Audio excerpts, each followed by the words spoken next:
What up, Hyperchange? Welcome to another episode. Today we got something really special lined up. We've got the CEO and founder of Patreon, Jack Conte, coming on the podcast. Really excited to have you. Thanks for having me. Really pumped to be here. Yeah, so this is I feel like the convergence of so many worlds because Hyperchange, we're covering tech disruptions, startups. And that's exactly what Patreon is. But at the same time, Patreon is like a tool that a bunch of you use to support the channel and has like enabled this to be possible. So excited and like honored to have you on and kind of hear your story. Originally, before you started Patreon and became like a tech CEO, you were a creator yourself and like sort of scratched your own itch by creating Patreon. So I'm curious if you could tell us a little bit about like who you were before you became sort of a tech in the tech world. Yeah, totally. I mean, I've been a professional creator for the last, since 2007. I have a band called Pomplamoose and we put out weekly videos. I have another band called Scary Pockets and we put out weekly videos. And about 7 years ago now, I went all in on a music video that I ended up draining my savings account to produce. It was over 10 grand. I maxed out 2 credit cards. I built a replica of Millennium Falcon cockpit. I got a 3D printed hexapod robot and an animatronic head that was singing the lyrics to the song. I went all out on this video, like crazy. I knew I'd put it out. It'd reach about a million people, get about 1 million views. That's what my videos were getting at the time. And I knew I'd log in the next day and, get an ad revenue payment of $150 for that. And I thought, can I swear? Yes. Yeah, Fuck totally. this. That fucking sucks. I can't stomach the idea of putting out another video that reaches 1 million people and gets me a $150 paycheck. And that's when I kind of drew out the idea for Patreon on 14 pieces of printer paper. And was just like, what if my fans just paid me $1 a month or $5 a month, like any other membership organization in the world, New York Public Radio or WBEZ in Chicago or SF MoMA or whoever it is.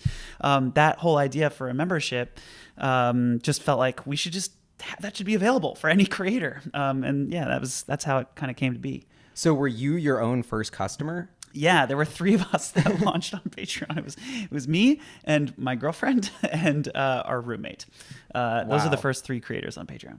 And did you have like a reward for Patreon, or did you start out with like giving them something back for like certain tiers? Oh yeah. Like I had I remember, so I made so funny. God, thinking back, we were so busy getting the site off the ground. I was so busy like finishing this video that I didn't really set up my price points and benefits for my patrons until like the night before I launched. And then I was like, oh fuck, what am I actually gonna do here? And I think I don't remember exactly what my levels were. It was like $1, $5, $10. And I think just for the heck of it, I was like, it'd be crazy. I'll put up $100 tier just because it's probably good to test things. And it sold out and people, it was for like one-on-one Skype sessions. And I was surprised. The average pledge was $7 from a patron. I thought it was going to be maybe $1 or something like that, but people wanted to jump in. They liked the videos. They wanted to step up and support. Wow, that's incredible. And so maybe to give a little background on people who don't know exactly what Patreon is, so I guess it started as a platform mainly for it sounds like musicians and YouTubers to basically set up this page, get monthly contributions, and give their fans access to different sort of contents and stuff. But I feel like the vision for it is so much bigger than that. And I've seen so many different types of organizations use Patreon.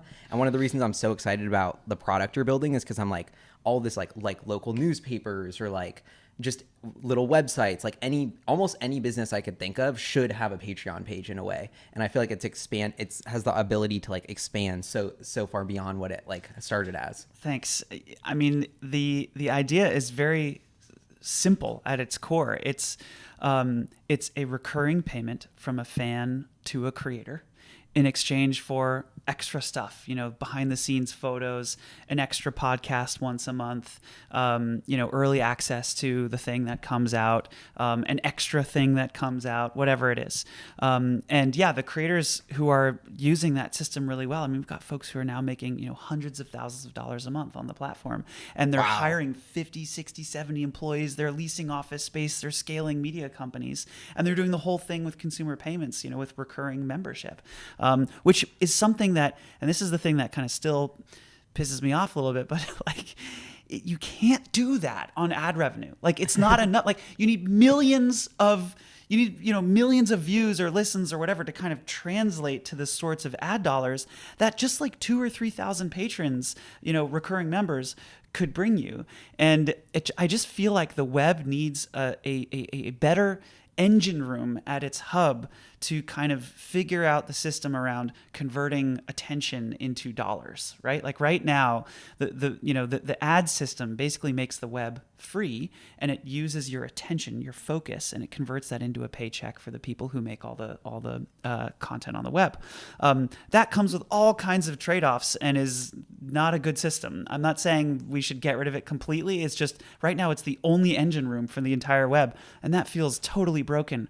Like people should be, people want to pay, first of all. And when people do pay, the creators take home way more money, and it's a much better system of financing their creative operations. So yeah, when we're thinking about Patreon and the future, what we're thinking about is, gosh, no one's really building for creators right now. Like if you look at what people are, who's the customer? Who's paying?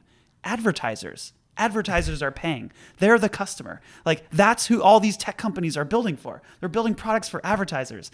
That sucks. Yeah. Somebody's got to be building products for creators. And I think that's why, what you're saying around Patreon's like, vision and future, we want to build products for creative people to scale their companies and like live their dreams. And I think that's kind of the difference is like, who's the customer? Who are you actually building for? Yeah. And the way we actually got started on Patreon is I'd been doing the channel for maybe like a year and a half. And someone actually named Jason was like, hey, like you need to get on Patreon. I'll give you $20 a month. And I was like, what? Like, this is crazy. Like, and we weren't really making any money at all at the time. So I was like, wow, this is a huge deal. And so we started from there and like now have like a little newsletter we send out every week, and you can be like a producer to get your name in the credits. That's awesome. It's been totally transformative. And I'm curious, like out of all the stories you've seen, what's like a outside the box, like something you would have never thought like would be on Patreon that sort of like surprised you, like a creator story? I'll give you one from like 20 minutes ago. I was hanging out with this creator, and they do like role-playing games, like live podcasts where they like show them doing live tabletop role-playing games. And they put up a Patreon page and they were like, maybe we'll get like $1,000. Like, honestly, we're just going to do this anyway, but it'd be nice to get paid for it. So they put up a Patreon page. And I think within a couple months, they were doing like many thousands of dollars per month. And then it got to the place where it was like tens of thousands of dollars per month, like tens of thousands of dollars per month. And then they rented a studio, and then they rented a bigger studio. And then they quit their jobs. And then they like created new shows. So instead of just having one show, they have now 5 shows. So it's like a network of shows. Some of them are exclusive to patrons. Some of them are free. They launched a live streaming show. Now they added touring. So now they're touring around doing all this. Then they hired a Broadway set designer to build them a set, and then they added video, so it wasn't just a podcast, but they're filming this whole thing happening live. And then it was like many tens of thousands of dollars. I actually don't know if it's public, so I don't want to say it, but it was like tens and tens of thousands of dollars, and they're absolutely crushing from hanging out with their friends playing role-playing games. It's just the coolest freaking story in the world. And what we see is these creators are able to take that passion and that thing that they're making and reaching people with, and by investing in it and caring about it and caring about their community and setting up this recurring payment system, they're able to really take it to the next level. Yeah, and it's so inspiring because it's like I feel like the internet has enabled like this explosion. You able to like these super small niches, like they're able to connect with people, and then you're able to like give them a way to sort of monetize that connection and actually do it in a way that was never possible. And I was researching a little into Patreon, and I think you guys have paid something like $1 billion to creators.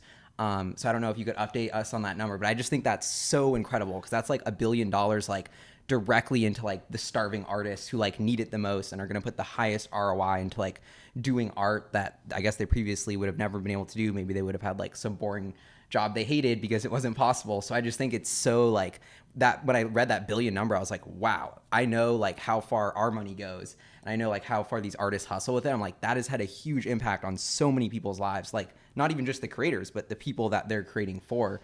Yeah, we passed $1 billion last year in total dollars that creators have earned on the platform, from now over 4 million patrons who have, Wow. who are recurring, who have subscription pledges to those creators. And I think last year it was over 500 million of that came from, payments just last year. So creators are continuing to like earn more and more on the platform. In fact, like in a creator's first 12 months on average, they double their incomes. And in the first 24 months, they triple their incomes. Like creators are just really good at making stuff that reaches the world and growing their membership and finding new fans. And honestly, like we are at a pivotal moment in history, I think, for creative people. I literally think this is the best time ever in the history of all humans to be a creative person. For the first time, you don't have to be cool enough to get into one of 3 pipelines to the world. You can say something and people are there listening. That is, like, I know we're all used to the internet at this point, but sometimes I just like to stop and think about how freaking awesome that is, that we literally have those connections in place. I think the final step here in like total creative freedom is just figuring out the economic engine of it, which is Patreon's mission, right? We want to get creators paid. And a lot of the web has been built and is figuring out, distribution. How do we get stuff out there? How do we put art on the web? Patreon is approaching that problem from a different angle. We're looking at, okay, now that there's art on the web, how do we ensure that creative people like participate in the economic upside of that and get paid what they're worth, kind of instead of the minimum amount that tech companies can get away with. And so, yeah, that's kind of how we're approaching the problem is like, okay, all the distribution is there. Phase 2 is like, let's make sure the monetization is there. And then it's just, I think for creators, there's no going back after that. It's full creative freedom, full creative control, autonomy. You don't have to sign to somebody in a suit who's telling you what your art should look like. You can kind of do it yourself. Yeah, it's crazy. And I feel like not enough people sort of appreciate like that opportunity that exists right now. Because there's a lot of, like, if you read the news, like reasons to get down or like not be pumped about the future. But it seems like the way you're saying it, I even have in my notes, like a second renaissance. Like there's so much, that was like this period of explosion of art. And I wonder if people will look back at this time in history and be like, wow, like the internet really enabled like the 2.0 version of that. And mainly because of like, I feel like Patreon and YouTube are like the two things that, at least for me, but I feel like it's such a huge role in that. I really agree. I think people will look back at this time and they'll it's a little bit like people look back at the Industrial Revolution when, suddenly you could, manufacture pianos at scale, and then tons of people learn how to play piano. And then you get all different kinds of composers, and, you get the, weird sounding pieces and people doing things that no one's ever done before outside of classical tradition, but it's in folk tradition mixed with classical tradition. And, you get this romantic era, and, that is absolutely what's happening to creativity. There are genres popping up that, I mean, who'd have thought we'd like be watching people play games professionally and those people would be making millions of dollars, right? Like, what genre is that? And like, who predicted that 20 years ago? And that's one of thousands of new genres and things that are happening right now. It really is an explosion in the number of creators and in the types of things that those creators are doing and finding communities to rally around. It's unprecedented. And it's like almost the flip side of everyone's like, oh, robots are going to take our jobs, automation, like what are humans going to do? How are they going to provide value? And then I see Patreon and I'm like, all these new industries are popping up, like creating value in new ways with better jobs, with more fascinating and like engaging ways for people to really spend their time in their life. And that's just like so exciting. One big idea I've been thinking more and more about is not only how like people can contribute to creators monthly, but something people ask me all the time is like, oh, can I invest in Hyperchange? And so I feel like there's a huge opportunity to like, I don't know, some sort of like investment product or like capital, like loaning capital, or somehow like, if you give me money up front, I'll pay you out a certain amount of my earnings over time, and sort of changing this model and letting people sort of get equity in their favorite creators. Or like, even like in something like music, I think about this a lot. Like everyone's like, oh, I know this artist is going to blow up. And and they're like, have money to give that artist and they love that artist. At the same time, that artist on the other side is like, I don't have enough money to produce my next album. And I feel like that's such a like bridge that's waiting to like, Patreon's in an excellent position to sort of connect the dots on that. And I'm curious if you've thought about that as like phase 2.0 of Patreon is sort of like this investing in artists and creators. Yeah, totally. So I guess I think about that from two different angles. One is this idea of like equity in an artist, which for me, so I've seen a bunch of platforms actually pop up that kind of essentially do that, where the artist is taking investment and then promising returns back to fans. For me personally, that would stress me out a little bit as a creator if I had to if I was suddenly owed my fans returns on their money. I worry about that as a core system to fund creativity. I worry that it focuses creators on money and returns instead of making art. I think in some cases for creators who are more business minded and are launching a company and thinking about themselves as hey, I'm launching a media company, it makes sense. But there's a category of creators out there. There's a big swath of creators who are hey, I want to make art. What I do best is making art. And so I need a system that allows me to do that. So that's kind of the first thing. And by the way, I don't think it's a bad idea. There are platforms that are doing that, and I think it'll work. I think there are people that will do that. But then the other thing you said was interesting was the idea of investing in creators and their futures.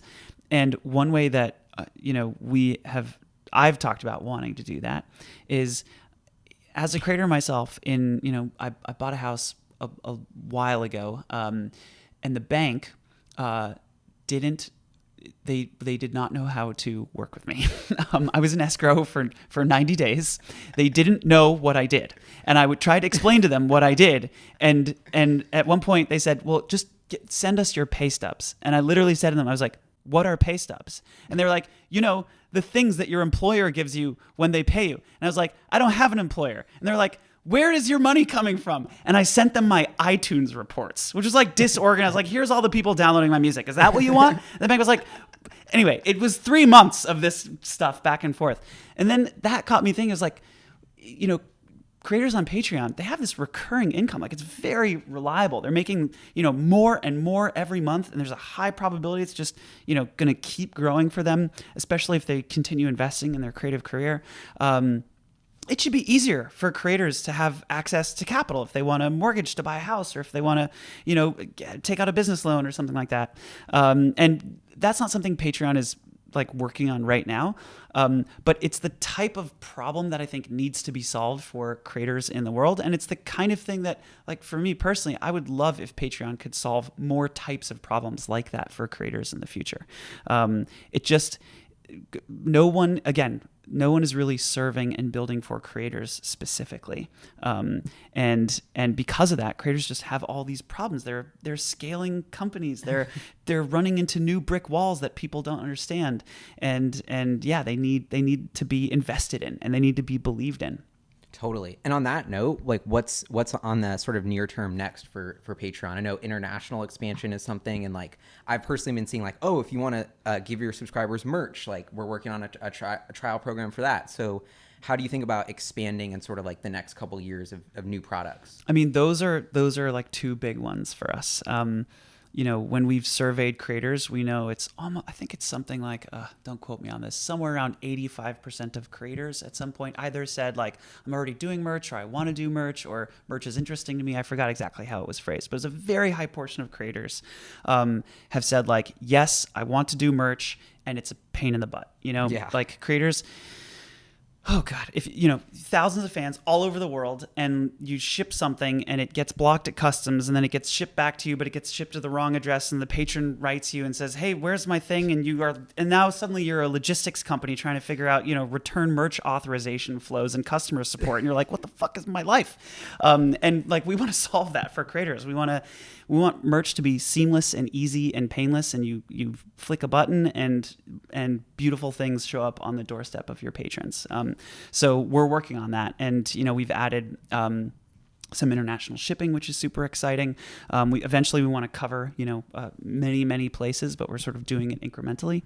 And then the other big one is international in general. So just a couple days ago, we announced that we're starting to process allowing creators to price their memberships in euros and in pounds, which is huge. It's the number of creators ask for it every every time I meet creators, they're talking about, when is this going to be available to these other currencies? When I do webcasts, when I meet with creators one-on-one, patrons want to know if they can pay in their local currency. That's something that we're going to announce later down the road. And it's, something that we're working on. But yeah, we're starting to make Patreon available internationally and be easier for folks that are outside of the US, outside of English, to use it. Really cool. And in terms of the company Patreon, you're actually like a VC backed sort of like tech startup in your own right. Like I think you raised like $150 million plus, like this really cool, fast growing company. So I'm curious, like, it seems funny, like going from like grassroots creator to like starting this tech company. Like, why did you decide to structure as a company? And like, I'm a big proponent of like, if you want to move fast and like change the world, like raise money, build a product, like that's how you got to do it. So, but I'm curious of your thought process of like how you thought about turning this idea into a real company and then like raising VC funding. Yeah. It was one step at a time. And that's something I can't stress enough. There was no, I would love to say this whole thing has been strategic and a brilliant plan from the beginning. Not how it worked. Like, first version of Patreon, it goes out. Holy shit, 1,000 creators signed up. Okay, we need somebody to answer all their emails. Okay, we got to hire somebody. Oh shoot, we can't afford to hire somebody. Okay, let's raise some money. Okay, we raise a little bit of money. Now we hire somebody. Now they're answering emails. Now we need a customer support. Okay, now we need creator partnerships team. And then we raise a little bit more money and then we hire some extra engineers. It was like incremental, one step at a time. We just solved the next little problem that was ahead of us. And now here we are 7 years later and we've raised 160 million, something like that.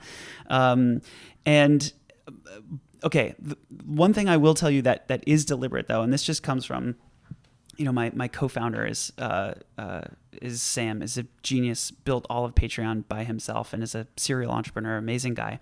I think Patreon, we want to build a better system, and that's we want to change things for creators, and we want to put some pressure on Facebook and YouTube specifically to be more creator first in their roadmaps and to think about monetization. And they're starting to do it actually, which is incredible. And you might view it as competitive, but I'm also just glad that they're finally solving that freaking problem because it's about time. But I think in order to do that, if you want to attract the best engineers and the best product people and the best marketing folks and actually make a dent, there's a certain element of like, well, we need to move fast. We need to build something that's meaningful. We need to scale it quickly. And then there's also just the element of we were growing way faster than we were able to keep up with. So we had to hire so many people just to answer inbound requests from patrons and creators, right? We couldn't handle that load by ourselves. And so it was the right thing to do. I mean, the only reason Patreon has been able to scale to this point is because we raised money, and we were able to kind of hire the team and build the product to serve those folks. And yeah, I mean, I think the big question is, that everyone always asks is like, hey, like, what's the silver bullet? Like, how are you going to stay creator first? And are you going to go down that kind of VC tech spiral that companies go down? And my only answer to that is there is no silver bullet. It's about hiring passionate people who care about creators and prioritize creators top to bottom. It's about finding the right VCs who want to make impact, who care about building things for customers, and who want to serve those people. It's about building a culture of creator centrism and talking about the importance of serving creators. It's about constantly stepping back and evaluating the choices that you're making and making sure that you're staying true to your values and your mission. There's no silver bullet for that kind of stuff. It's just every day chipping away and making sure that you're doing the right thing and being a good citizen and a good liaison for creators and the web. And that's what we're trying to do. Yeah, I have a lot of confidence. If there's one thing I think Patreon has done really, really well, it's just getting passionate people top to bottom who just bleed creators. And that, I think, at the end of the day, is ultimately what our strategic advantage is that we bleed creators. We care about creators more than anyone else in the world. And I think, that manifests in the things that we do and the choices that we make and the products that we build and everything that we do. Yeah. And I would actually argue you almost have found the silver bullet because your incentives are perfectly aligned with creators. Like, you make more money when I make more money. And I feel like that, like, you've unlocked just like the product market fit and just how you're helping people. Like, it feels like, I don't feel like YouTube's on my side. I don't feel like Facebook's on my side, but I feel like Patreon like has my back, and you really do. And the business model is structured so you do have creators back. And I feel like that's such a unique sort of, like, I think it kind of is a silver bullet in a way. Yeah, I know exactly what you're talking about, and what that business model does is not only when you make more money, we make more money, but if you don't make money, we don't make money. So we're like, our ass is on the line to make sure that you are successful, and if you're not, if we don't deliver, we don't get paid either. And that alignment, in many ways, it relieves the pressure that a lot of companies have of having to. The best way I heard this ever phrased was by Chad Dickerson, who used to run Etsy. And he said, we don't, because of this certain product or thing that they were doing, he said, we don't have to choose between people and profit. And for us, it really feels like that. We don't have to choose between creators and Patreon doing well, right? We're not like, we're not asking creators to pay us a monthly recurring fee, whether or not they make money, right? We're taking a percentage, of a creator's success, which means we're not successful unless creators are successful. So people always ask me, like, if you could invest in one company, because I'm super big into Tesla and Elon Musk, and I'm like, what would it be? And I'm always like, I never have a good answer. But then the more and more I was leading up to this interview, you can't invest in Patreon because it's private. But right. I wish I was like Patreon, and Jack is like, that's someone on my list of, like, when I think of like 2 or 3 companies that I'm like, wow, this is really A, building a future I believe in, like empowering creators, and B, like, how big of a business can this be? Like, maybe your valuation's around $1 billion, a little less today, but like, it's literally creating a new market of like helping like the finger puppet people monetize, like all these micro new markets. But I'm like, wow, this is something that I could see getting so big. And like, very rarely do I think these companies have like, so much potential as like this sort of pipeline to get creators to their fans. And then by being that pipeline, like, it's such a valuable piece of infrastructure for the new creative economy. So I'm curious, like, how big is your vision for Patreon, and like, how far do you think this can go? Yeah. I mean, the thing that's important for me is I want Patreon to be a long-term independent company that can prioritize our mission. I want it to be a company that looks at the world through the lens of a creator and hunts for problems and then solves those problems on behalf of creators. So if you look at just what's happening with creators right now, there's more and more creators every day.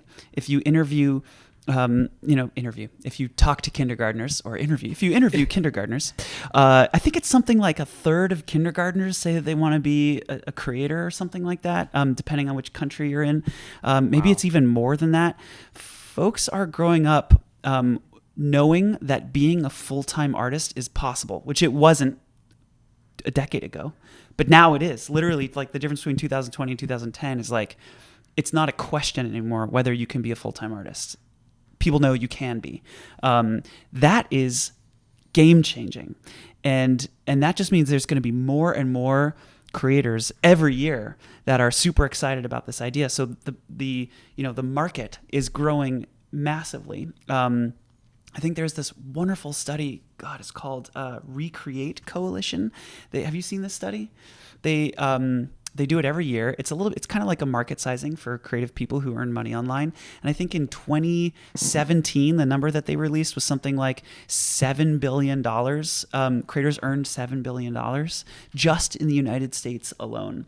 And that's like across, a bunch of different types of genres and platforms, but that's not even including like consumer pay. I think it was mostly just like platform fees and stuff like that.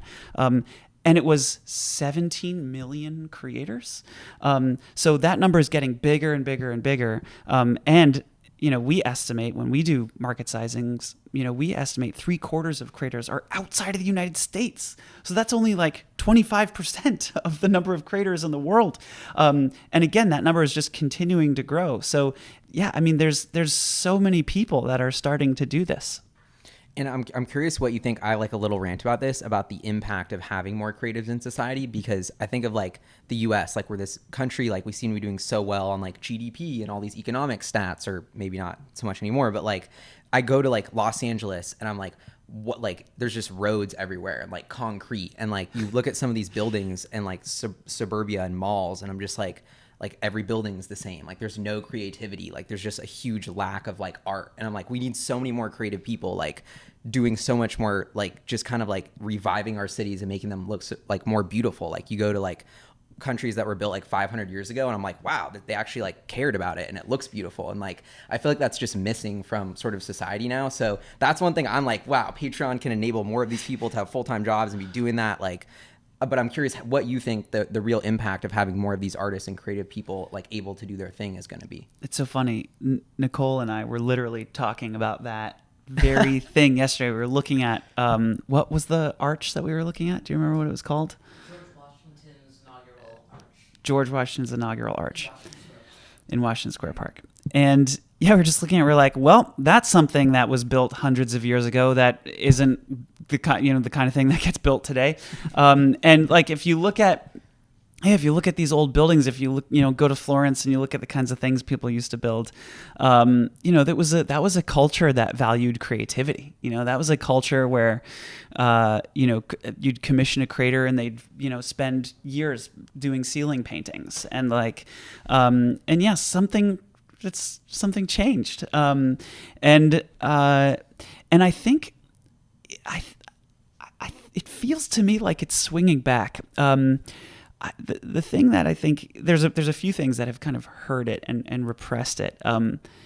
Somewhere in the last 10 years, 15 years, we started to refer to art and information as the same thing. All like, is information free or should information not be free? And we said, yes, information should be free. And that includes music and videos and podcasts and like all this awesome art that people are making. We called it information. And we said information should be free, which is like, what? What? I mean, actually, I think it's wonderful that it's accessible, but it doesn't mean that artists are free. Artists cost money. They have PG&E bills, and they have to hire employees and have to take vacations like everyone else and do their thing, and they need to be paid for their work. And then I think the other thing, it's sort of that kind of attitude. The other thing that I think is perfectly captures that attitude is even calling art content. Like that kills me, the fact that we call it content, and that even now artists are calling their work content. It kind of makes me throw up a little bit in my mouth. Like and I do it too. I call my own art content as if it's like filling a void, if it's like packing peanuts into like a box. It feels like we don't respect what we're making anymore. And I think having more creative people in the world who are making a killing and making a living and filling the art with wonderful things that we love, I think it's going to change how much we respect art and how much we value it as a global culture. Yeah. And it's so funny because I feel like as a society, we're putting everything into like numerical boxes these days. Like there's been an overflow of information. It's like, how many views did this get? How many followers did it get? How much money did it sell for? And like, these are the scores by which we're scoring everything. But it's like I love that painting over there that like my friend did. And he's like, not even an art, like he's not an artist. But he did that. And I'm like, it brings me so much joy and so much happiness. And it's like, it feels like art is like this weird uncharted territory that you can't ascribe quantitative value to. And that for some reason, like like people can't like reconcile that. But it seems like Patreon is finally like giving like all like that overdue cred to that side of the world. So I think what it comes down to is the system that has been designed and deployed globally to convert art into dollars. And that system requires eyeballs. It requires massive scale. It requires watch time. It requires session time. It requires plays, views, listens. And it requires them in the realm of the millions and millions or hundreds of millions. And in the world that is, in the world where, in the world where a creator's paycheck is basically dependent on the scale that they reach, the number of things versus the quality of things that they make, we've just set up this system where you're trying to get watch time. You're trying to get you're trying to get view counts. And creators are smart, right? They're smart, capable entrepreneurs. They're gaming the system. They're figuring out how to get more watch time. That changes the art itself, right? Like art is evolving globally. Art is evolving to kind of figure out how to generate value given the system that it's confined in. It's like Darwinism happening right in front of our own eyes, but applied to art instead of applied to biology. And what we see is art is in fact becoming content, right? It's like the purpose of this thing is to drive watch time. I know if I upload a video that gets, that's 12 minutes instead of 10 minutes, I'll be able to put that mid-roll ad at 10 minutes and I'll be able to, and so it's like, now I got to figure out how do I do a 12-minute video? Like, what the fuck is going on? It's crazy. Yeah. But that's what's happening. Like we're changing our work so that it's becoming content and it's serving a function. And yeah, I think a system where that's advertising driven, that is, where you can literally do an equation and convert watch time into dollars. In that system, you're not valuing beauty. You're valuing quantity. And in a consumer payment system where somebody literally, they have to take out their wallet and they have to decide to pay for something, that decision is based on value. It's not based on quantity. And so I believe that, consumer payments, I'm a little biased because I have a consumer payments company, but I do believe that consumer payments will change the type of stuff that we make and the type of stuff that gets popular on the web. I think it'll be a system driven by value and beauty as opposed to quantity and watch time.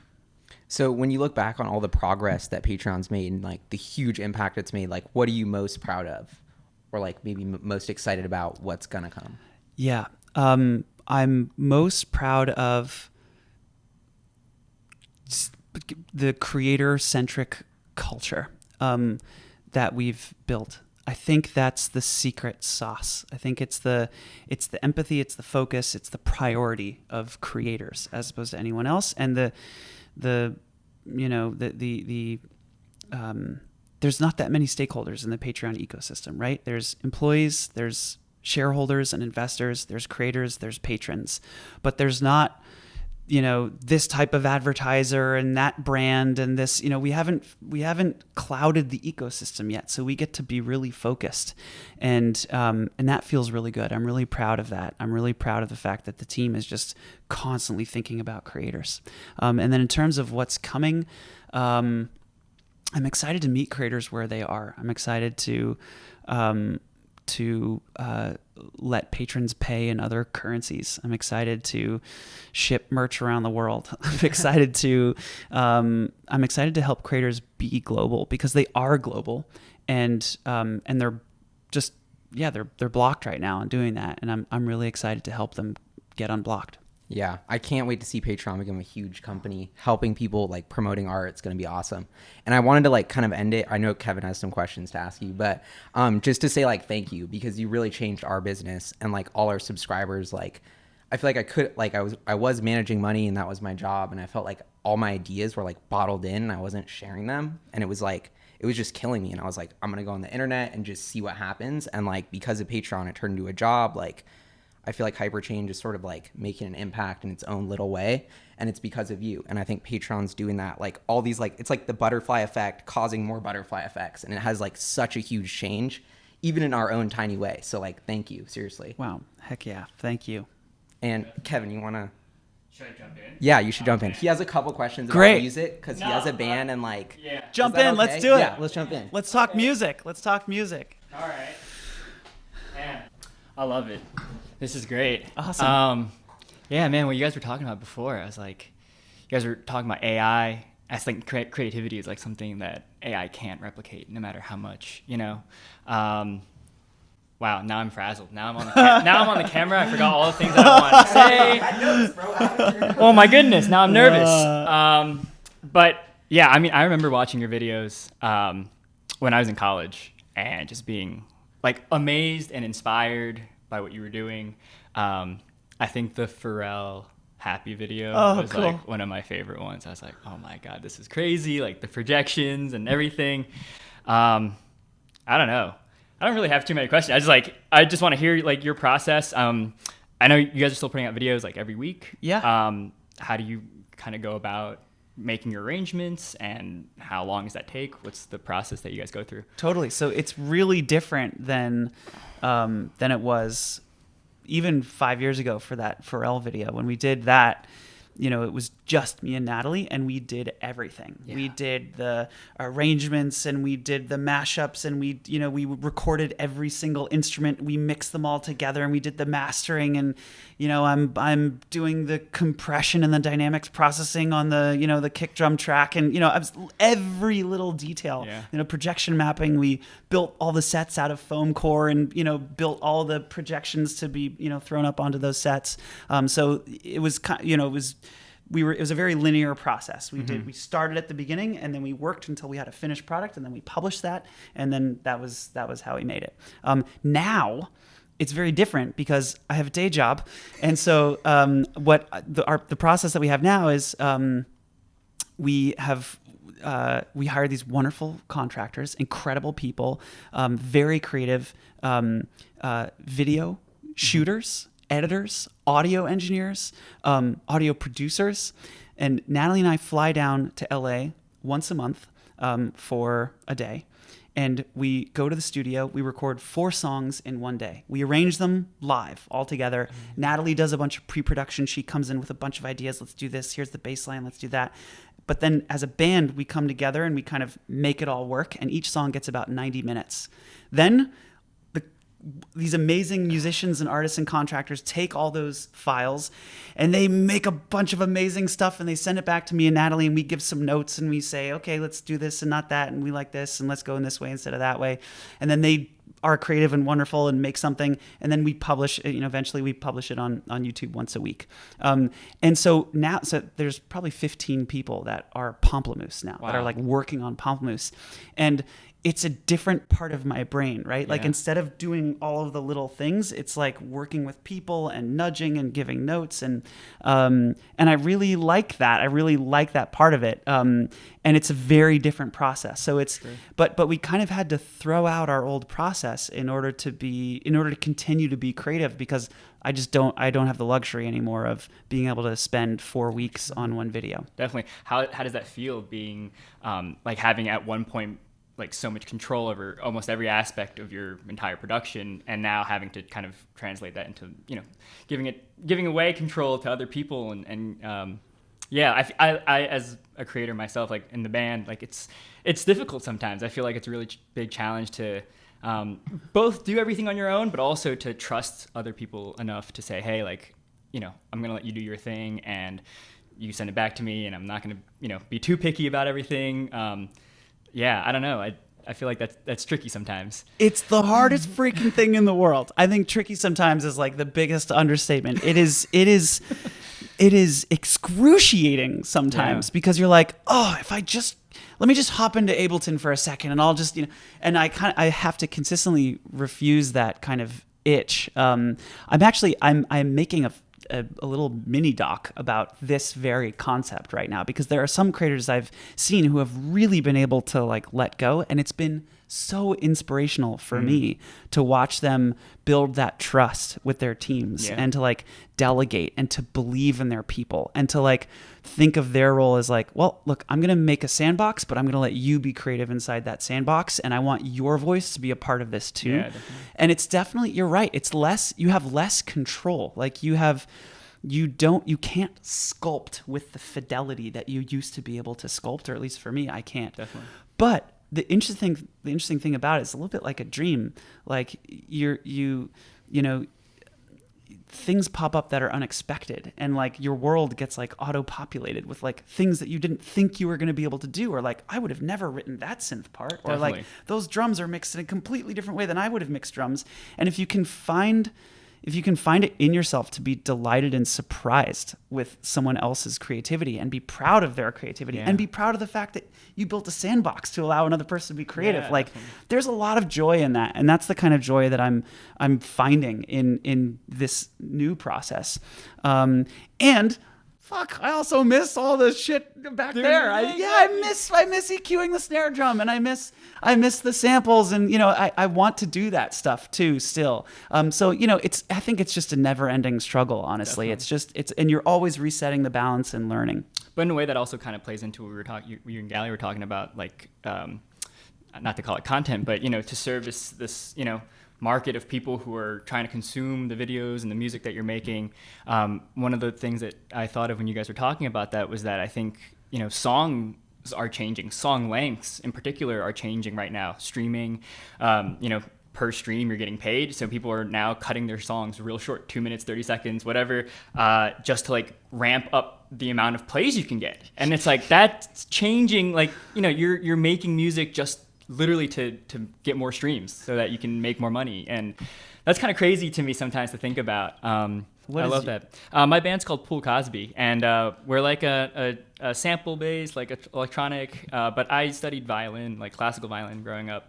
And so now the band is very much like, some R&B, some classical stuff. We have a record coming out. We recorded like a string section and wind ensemble, but over like, hip-hop production and stuff like that. Awesome. And, one of our goals is also just to work with as many people as possible, as many people from different genres as possible. So we did a song with Raekwon from Wu-Tang Clan, but we also we work with folk singers and stuff like that. So the range and the scope of the music is wide ranging, and people are always like, oh, what kind of music do you make? It's like, it's kind of hard to put the finger on it, but. And how does the band how are you finding fans? Is Spotify the? So Spotify's been huge.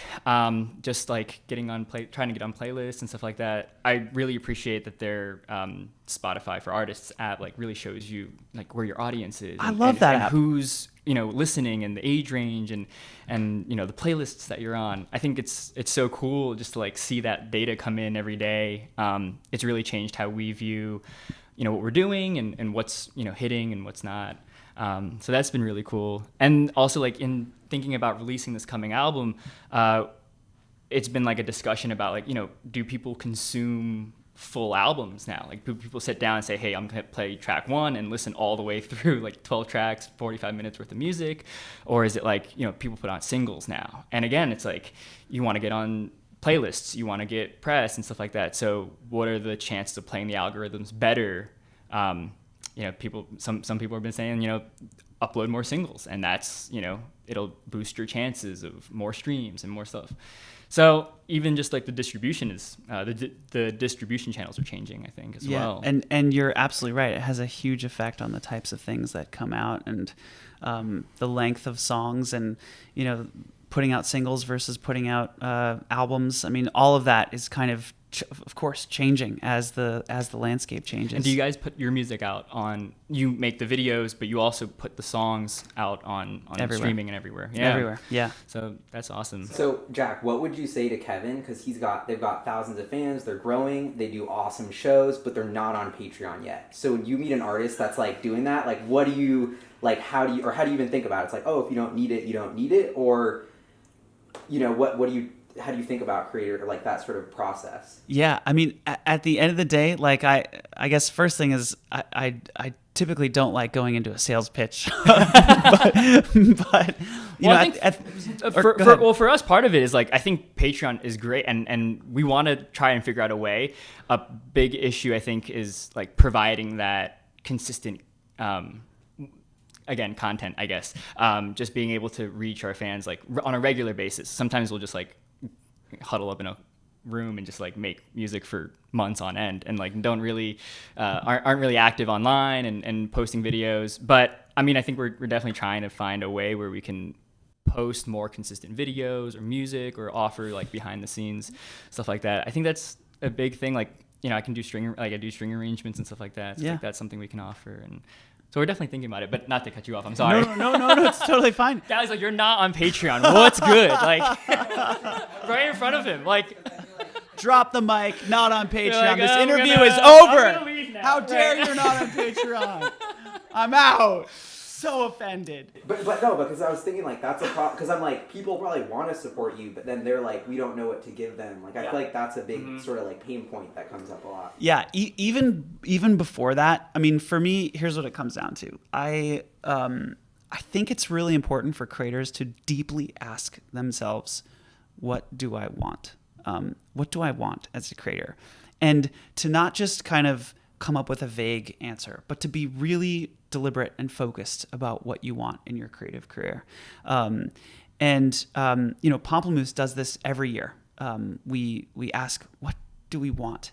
And then we end up writing probably 1 to 3 pages in very specific detail about, look, here's what we want. Here's what we want over the next year. Here's where we think it can go over the next 3, right? That is constantly zigging and zagging and changing a little bit.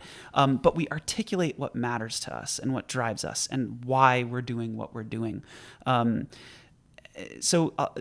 statement that you could start with, for instance, that I heard recently that I just loved, this group called Rhett and Link that I've been studying a lot recently because I just think they're the biggest badasses in the world. I asked them this question. I was like, what do you guys want? And they both answered immediately, and it was the same thing. They said, we want creative freedom and we want financial freedom. And I thought that was such a great starting point for creators because it kind of encapsulates everything that I want too. Like, I want to be able to make the music that I want to make, that's in my heart. I want to get paid for it. I want to have impact on the world. I want to reach fans and I want to move them with my work. And I want to be able to say the things that I want to say and not say the things that I don't want to say. Yeah, definitely. And then we kind of, Pamplemousse will start at a place like that and then flesh it out in terms of like, okay, so what are the activities that we're going to take this year to kind of get there? And, for us, the reason that we do Patreon as a band is financial freedom and creative control. It allows us to essentially not have to sign a record deal. So we don't have people telling us what our music should sound like. Sure. And we literally, we paid out over $150,000 last year to all these contractors that we work with. Amazing. Which comes from our Patreon, right? That's money from our membership. And that's not something that we could do without membership. Like, ad revenue isn't even close to that. Yeah. But again, that only makes sense because it's something that Pamplemousse wants. I think before, hey, should I start a Patreon? Before you ask that question, the question is, what do I want? And then what am I going to do to get there? Has that gotten easier, or I don't know if easier is the right word, but versus when you started, does your concept of what you want develop, or has it been easier to kind of, write that down and be very clear about that as you've progressed in your career? Or because sometimes I feel like it's hard to know what you want or what direction you want to go in. I know. You don't really know sometimes. And I don't know, do you feel like it's changed a lot or the same? I don't know. Yes, it's constantly changing. I think there are some things that don't change. And we've been very clear about what those things are. So one thing that's really important to me, and again, I'm one type of creator. I hope this doesn't sound prescriptive, but for me, I want my work to have impact on the world. Some creators are like, look, I make art for myself. I don't care if people hear it. I think that is so awesome. And I have so much respect for that. Also, I'm not one of those people. I kind of wish I was one of those people, but I want people to listen to my music. And sure. Maybe I feel a little silly saying that, but I do. I want other people to hear my work and be affected by it. I want to help them in their lives. I want to give them joy. I want to make them smile. I want to help them get through a tough relationship. I want to have impact. Yeah. And I'm honest with myself about that, right? If you don't care about having impact, that leads you down a very different route in terms of how you spend your days and what you do. If you want to have impact, if that part is important to you and you're honest with yourself about that, that leads to a very different set of activities and route and types of, strategy for online and distribution. You should probably launch some social media stuff. And that's something for me that hasn't changed. I know that I'm the type of artist, and for whatever reason, maybe it's my upbringing or my DNA or whatever, I want my work to have impact. For sure. And so I structure my annual strategy to kind of make sure that my work is having impact and make sure that I'm reaching people. And that leads me to do a whole bunch of other things, Patreon and social media. Definitely. And, let's get closer to our fans and, let's build out this second content stream that's going to, do X, Y, and Z. And so yeah, but then I guess one level down from that, the how is changing every year. Yeah, definitely. Well, through interviewing like all these other people that we've met through Hyperchange, it's like I think one of the core things that makes something really successful or really impactful is like, you know, you care so much about the people who are both in the team that you work for, but also people that you're servicing. And I think, you know, Patreon is so key. Like I love that it's creators at the helm. Like you get what it's like to be a creator on the other side. You know the challenges and the difficulties, and you know, it's great to have someone like you looking out for us. Can I ask one final question? Yeah. Do you ever feel like you're like a martyr for creators in some way? Like, I look at you kind of as one, because you've had to like, you can't do as much creating because you're helping us all create. So do you ever like be like, man, like I know like I'm not giving my music my like all because I'm like helping everyone else do their thing? Like, do you ever think about that, or like? I don't. Yeah, I feel awkward even answering that question. I don't know how I can answer that question without sounding super self-important. I maybe I wouldn't use the word martyr. I definitely feel like I would be lying if I didn't say I feel like I've made some sacrifices, and yeah, that's a little. There's like I'm in emo territory there, but I, you know, building a company is fucking hard. It is so hard, and there's so many emotions and people and problems and pressure, and you know, creators want this set of features and that set of creators want this set of features, and which do we build, and somebody's going to be unhappy always, and yeah, it's hard. And so I definitely it's required 200% of my focus and creativity and enthusiasm and energy, and yeah, in order to do that, you know, I've completely dropped my solo career. You know, I haven't put out a video on my YouTube channel in 6 years. You know, I mean, I've found a way to do Pomplamoose and Scary Pockets, and that feels great. And you know, those bands are putting out a lot of videos and publishing frequently, and that feels good. But yeah, I guess maybe the way I'd answer your questions, I'd say there needs to be a creator running one of these companies. You know, I do think that's really important. Definitely. I think a creator's got to run one of these fucking companies, because otherwise the shit that's been happening to us for the last 10 years is just going to keep happening to us. Yeah. And I don't want that to happen. And so, you know, I think my attitude is like, okay, so what if I don't get to put out a solo video? You know, it's like, I really do think it's good for a creator to be, you know, running one of these things. Definitely. Awesome. Yeah. Well, thanks for tuning in. That's it. I'm taking Galley's position today. So until next time, peace. Awesome. Thanks, guys. Jack, thank you so much. Thanks for the good pleasure to questions. meet you. Yeah, you too. So such a pleasure. It's for your grandkids when the time comes, got no excuse. I ain't got answers yet, but my answer's always I'm working now. Keep gaining angels, missing love I never wanna be without. I ain't wanna leave you alone, didn't quite know what to say. Guess I'm what it means to be grown, learning everything that's here don't stay. But I'ma keep holding on, nothing in the world can stop me now. And I'ma keep going strong, every bad night ends somehow. I'ma keep holding on, nothing in the world can stop me now. I'ma keep going strong, every bad night going in somehow.